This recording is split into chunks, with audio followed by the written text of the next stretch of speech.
El problema 321 dice, un hombre está de pie en la azotea de un edificio de 15 metros de altura y lanza una piedra con una velocidad de 30 metros por segundo a un ángulo de 33 grados sobre la horizontal. Puede ignorar la resistencia del aire, pues estamos en movimiento de proyectiles, ¿verdad? Y normalmente pues eso es lo que hacemos. Y se calcule la altura máxima que alcanza la piedra sobre la azotea. La magnitud de la velocidad de la piedra justo antes de golpear el suelo. La distancia horizontal desde la base del edificio hasta el punto donde la piedra golpea el suelo. Y dibujar las gráficas, sí, las posiciones contratiempo y las velocidades contratiempo, las componentes, ¿verdad? Contratiempo. Entonces, bueno, veamos, entonces nos están dando, fíjense la información que nos están dando que pues la posición inicial en Y, ¿verdad? La rapidez inicial, nos están dando la magnitud de la velocidad y el ángulo sobre la horizontal, y ahorita lo vamos a ver dibujado. Y entonces pues nos piden todas esas otras cosas. Entonces, nuestra posición inicial, rapidez inicial, el ángulo de salida, ¿ok? Este es el ángulo sobre la horizontal. Entonces, de nuevo, es una línea imaginaria, el ángulo sobre la horizontal. ¿Cuál es la altura máxima? Pues sobre la azotea, la altura máxima es, podemos hacer uso de aquellas ecuaciones de caída libre, donde calculamos la altura máxima. Recuerden que proyectiles es una combinación de un movimiento horizontal con rapidez constante y de un movimiento vertical de caída libre. O sea, caída libre y movimiento horizontal de rapidez constante. Entonces, como es caída libre, podemos hacer uso de las ecuaciones de caída libre transformadas pues, a proyectiles, que es que la velocidad inicial en Y, pues se representa con velocidad inicial por el seno del ángulo. Hay que tomar en cuenta, pues, esa componente, ¿verdad? Entonces, la componente Y de la velocidad inicial es eso. Entonces, al elevarlo al cuadrado, pues nos queda esto entre 2G. Entonces, ahí tenemos la altura máxima. Entonces, utilizando exclusivamente las ecuaciones que ya conocemos, bueno, exclusivamente no, utilizando las ecuaciones que ya conocemos de caída libre, la podemos llevar a lo que es proyectiles y entonces hacer uso de ellas. ¿Ok? Entonces, sin ningún problema. Entonces, tenemos pues nuestra rapidez inicial al cuadrado, seno del ángulo al cuadrado, entre 2 veces la gravedad y nos da eso que está ahí.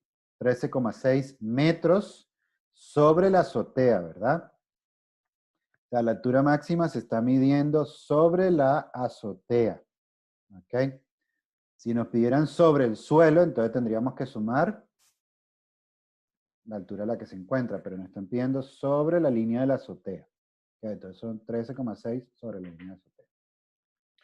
Nos dicen la magnitud de la velocidad de la piedra justo antes de golpear el suelo. Entonces necesitamos conocer las componentes, ¿verdad?, de la velocidad cuando golpea el suelo. Entonces, bueno, ahí, primero, por un lado, para conocer la componente de la velocidad cuando llega al suelo necesitamos conocer el tiempo. ¿Ok? Entonces, bueno, ¿y cómo calculamos el tiempo? Pues a partir de esta ecuación, porque conocemos la posición inicial y la posición final. ¿Verdad? Entonces podemos despejar tiempo de ahí y entonces obtener el tiempo que tarda en llegar a la posición final. La posición inicial ya la conocemos, es 15 metros. La posición final es 0. ¿Ok? Entonces eso nos da el tiempo que tarda en hacer esa distancia o al recorrer pues de la posición inicial a la posición final. Ok, entonces pues tenemos que posición final es 0, posición inicial es esto, velocidad inicial, seno del ángulo, tiempo menos un medio de la gravedad por tiempo al cuadrado. Entonces es una cuadrática igualada a 0, tenemos dos tiempos, uno positivo y uno negativo. El negativo no tiene sentido físico, entonces pues no utiliza. Y con eso entonces encontramos la componente Y de la velocidad. La componente Y es negativa porque viene de caída, ¿ok? Viene bajando. Entonces, cuando choca el suelo, trae esa velocidad. O sea, esa es la velocidad con que, o la componente Y de la velocidad con que choca el suelo. Tenemos que calcular la componente X. Pues sí, la componente X sabemos que la velocidad es constante. Entonces, bueno, ahí no se necesita conocer el tiempo. La componente X es constante, entonces, bueno, ahí está. Calculamos y nos queda. Entonces, bueno, ¿y cuál es la magnitud? La magnitud es agarrar y de hacer el raíz cuadrada de la componente X al cuadrado más la componente X al cuadrado, Y, aquí me faltó un cuadrado. Ok. Entonces, pues bueno, ahí tenemos eso.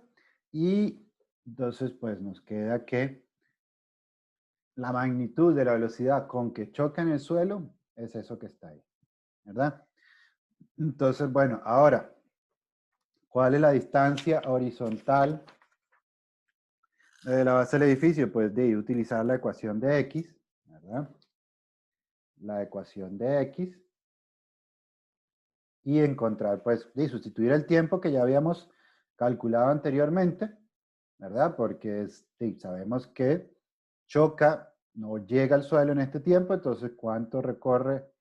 O sea, ¿cuál es la distancia horizontal recorrida? Pues eso. Velocidad inicial por el coseno del ángulo, por el tiempo y 103 metros. Los gráficos de X contratiempo, Y contratiempo, velocidad contratiempo, pues básicamente esto que está aquí. Perdón. Básicamente esto que está aquí, ¿verdad? La X contratiempo, fíjense que es lineal con T, entonces pues una recta.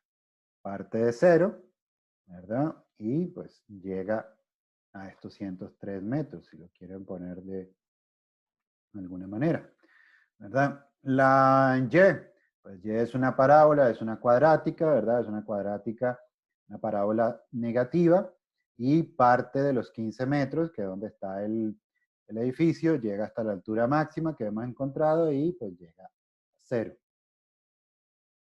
La velocidad en X es constante, ¿ok? Entonces, pues, tiene el mismo valor todo el tiempo.